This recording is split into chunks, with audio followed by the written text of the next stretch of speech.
Welcome back, and as you can tell by the title, we are discussing bankroll management in this video, or money management.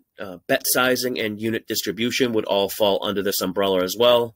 Now, anyone who's been a member of the Betting Network Discord community for any length of time has definitely heard me say that the best bankroll management strategy in the world won't save you if your game selection process stinks.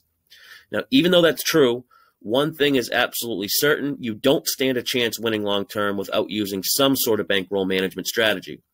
Now, the main goal with bankroll management is to establish a disciplined approach to your bet sizing, and this will limit the damage during downswings or losing streaks, and it'll maximize profits during upswings and winning streaks. And the way we accomplish this is by setting a predetermined bet amount and setting rules and thresholds or goals for when we adjust our bet sizing.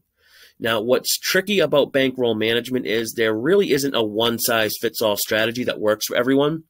Obviously, there's certain rules that we all want to follow. Don't chase losing bets by doubling up, and, don't bet more than you can afford to lose. But establishing an actual strategy is tricky, mainly because we all have different risk tolerance and, everyone has different financial situations. But the way most sharps or professionals bet and manage their bankroll isn't going to work for 99% of us bettors because they're betting based on their actual edge or their theoretical edge.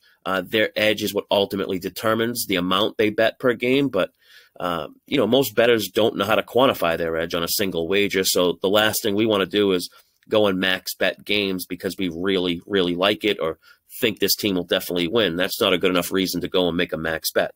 Now, in fact, one of the biggest mistakes recreational bettors make is just over betting, which is just betting too much.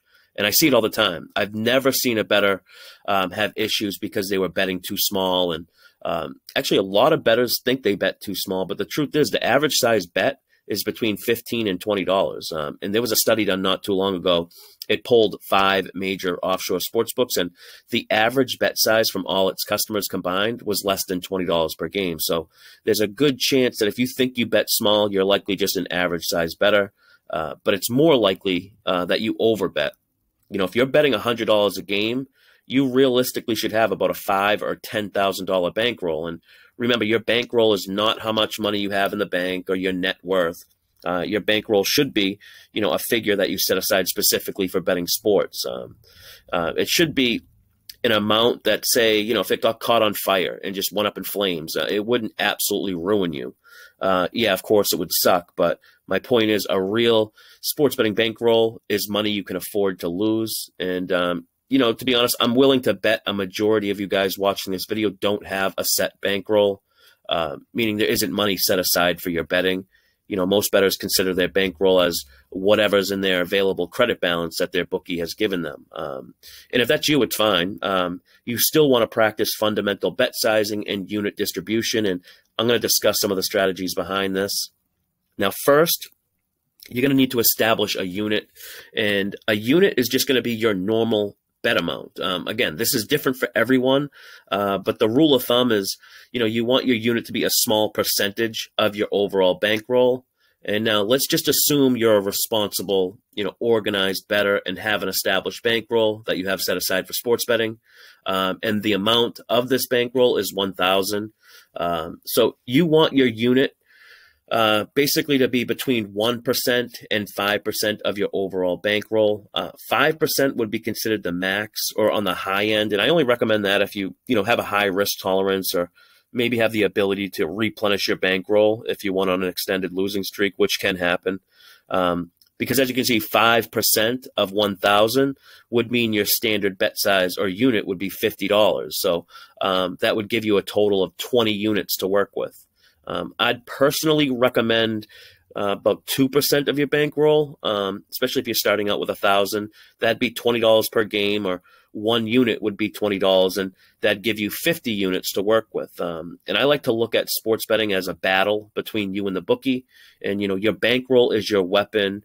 Your units are your bullets, and you want a lot of bullets to fire because you're going to take some hits, and you're going to want to be able to withstand those hits and fire back. But and the last thing you want to do with a $1,000 bankroll is, bet $200 a game. That gives you, 5 losses and you're done. You're bust. So, and a question I get a lot about unit sizing is, if you bet to win, your unit or if you risk your unit amount.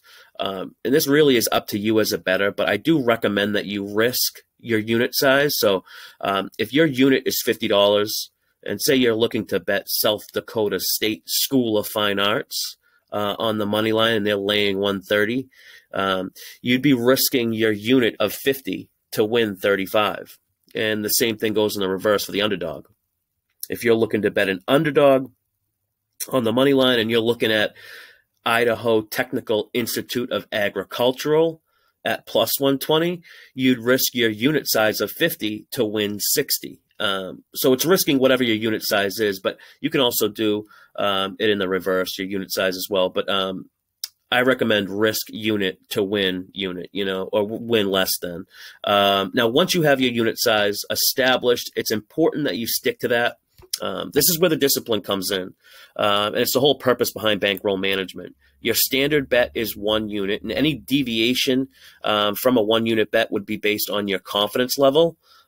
If there's a bet you're looking to make, but you find some information that conflicts with your bet, like maybe like the key player on the team you like isn't 100% healthy, but you still want to make that bet, maybe making a half unit bet is smart, or if everything lines up on a bet and you have a really strong opinion, you could bet 2 units, but I recommend 3 units being a max bet, and a max bet should never be more than 10% of your overall bankroll.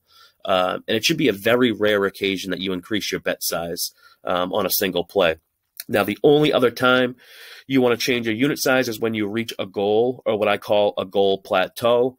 And if we stick with the example of the $1,000 bankroll and you build that bankroll up to $2,000, you now have the option to maybe pocket that profit and then reset at 1,000, or you can continue to build the bankroll and increase your unit size.